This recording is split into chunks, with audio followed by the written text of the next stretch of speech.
Right, our first guest today is very lucky Miss McDonald's not here. To say that she adores him is an understatement. She's practically his stalker. But then who could deny a guy who seems to have it all? The looks, the charm, and of course the amazing voice. He's been a busy boy, what with his new album and performances here, there and everywhere lately. So here to tell us more, please welcome Josh Groban.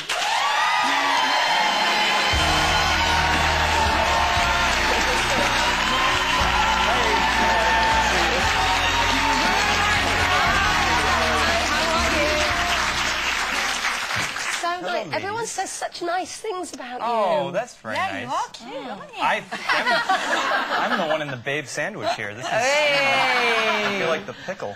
So you're doing some performances here? I am, yeah. I've released this CD of just kind of some highlights of the last 7 years for me, and it's very exciting. Any opportunity, it's called. Kind of a collection, yeah exactly. And anytime I get to come back here, a lot of my last CD was recorded here, and I've got so many friends here that it feels like a home away from home. And you're going to be doing the Raw Variety performance. Yeah, I sang at that about 3 years ago, and I'm coming back, and I'm coming to the Raw Variety. I'll see you there. I'll see you there. Were you a Spice Girls fan? Absolutely, of course. Yeah. I wanted that bust. Who was your favourite? Yeah, who was your favourite? Come on. I told you last night at the party who was my favorite. You don't remember that? Don't you remember? You're so young, but you've done so well, and you're kind of, it's just expanding for you, isn't it? You're getting sort of acting offers and all kinds of different things. You know, I started in theater. I started in kind of high school theater, and I was signed while I was there. So the opportunity, I did a show called Ally McBeal about 5 or 6 years ago, and that was kind of my first big acting break. And since then, the music has kind of taken over 150%, which has been great, but I would love to go back into some acting. But didn't you do chess? I did chess at Royal Albert Hall, and actually the song that I'm singing at the variety show is one of the big songs from chess. So, so that was an opportunity for me to work with some of my favorite actors from the West End and Broadway. And I think that if I go into the acting world, it would be something in live theater. Would you do another? Is it a musical you would like to do? It is. What would you choose if you? Well, I mean, chess is so brilliant. It was written by Benny and Bjorn from ABBA and Tim Rice, and was always just kind of a better concert than it was an actual show. So I think that show needs a little work, but that would be an amazing show to do.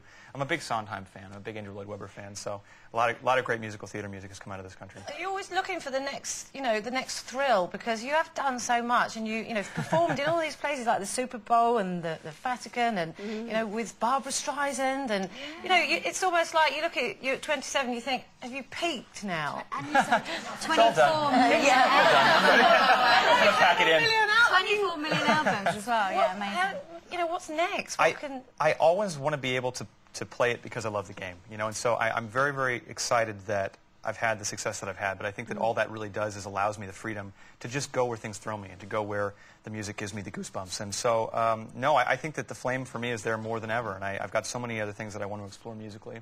I'm singing a song today that was recorded 7 or 8 years ago, so it's interesting to kind of delve into my past, but then at the same time think about the interesting things for the future. Do you need to be scared to do that, though? Absolutely, yeah. Do you get nervous before you go on stage? I think a little healthy fear is absolutely necessary. I think that, as you know, when you're doing a tour, you're doing a year-long tour, and after a while, sometimes you're on stage and you're kind of outside of yourself going, all right, get back in. Get back in there. I see you. What are the things you're frightened of? Do you have real fears? Like me, I've got a tidal wave problem, you see. Yes. You don't have a tidal wave problem, you. Well, I think we all have a tidal wave problem. I think it's safe to say that we all have a bit of a healthy fear of tidal waves. I think it's safe to say. That's good. Yeah. I have a devastating fire problem. Do you? I can't stand being on fire. Yeah. Really. Absolutely. I think that I've got a fear of murder. Really, I think that there are those fears that I think it's totally natural. I mean, to have certain fears, I think are What about sort of things that are a little bit quirky to you? I still have to have a little bit of a light on when I go to sleep because I want to see the ghosts. If they come in, I want to be able. Look, everybody. Oh, you're afraid of the dark, but come on. Everybody likes to have just a little light on because you never know when the Jabberwocky's going to walk in and give you a tickle. Or from under the bed if somebody grabs you. There's so many things under there. You never know what's going to come out from under there. It's it's dark and you're swatting away and you don't know, and your dog's going crazy. And, Oh, you know, it takes all night long. it's far worth it to have just a little nightlight. So yes, I'm a wuss, but it's. That little pink light. Are you the life? Are you the life and soul of the party, Josh? Am I what? Life and soul of the party. You know, it depends. You were talking about the little drinky poo. Yes. Confidence juice, as I call it.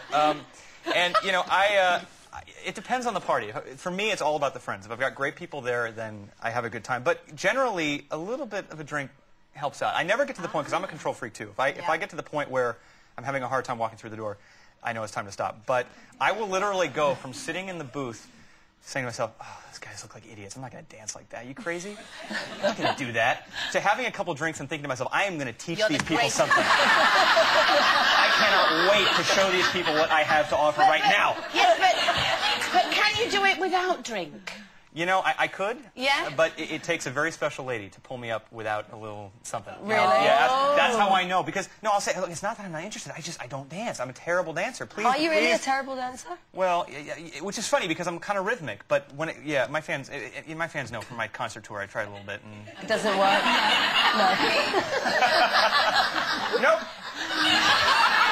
No. And what about the ladies? Is it terribly difficult for you to meet, you know, girls with the best of intentions? Because obviously you're very famous, very wealthy young Worst man. of intentions. Yes, or perhaps if you're very inclined, worst of The intentions. intentions are always a little debatable. You know, being on the road is terrible to meet people. I mean, you're going from a bus to a venue back to a bus, and even if you do meet someone that you think is really special, you're back on the road again. And you it's can't really hard. take her back to the bus, can you? Well, no, because then, you know, because by the time the ride is over, you're in Toledo, Ohio, and you're like, well, it's nice to meet you. I can't drive you back. Awkward. Yeah, very awkward. Listen, you're gonna stick around and perform for us. Yeah, I'd love yes? to. It's going to be a track from the new album. It will. It's a track from an old album, but it's now on the new. It's new to me here. So, New yeah. on here. Fantastic. now. Thank you And it's out so as of much. yesterday. So thanks you guys for having me on again. Josh Groban, everyone.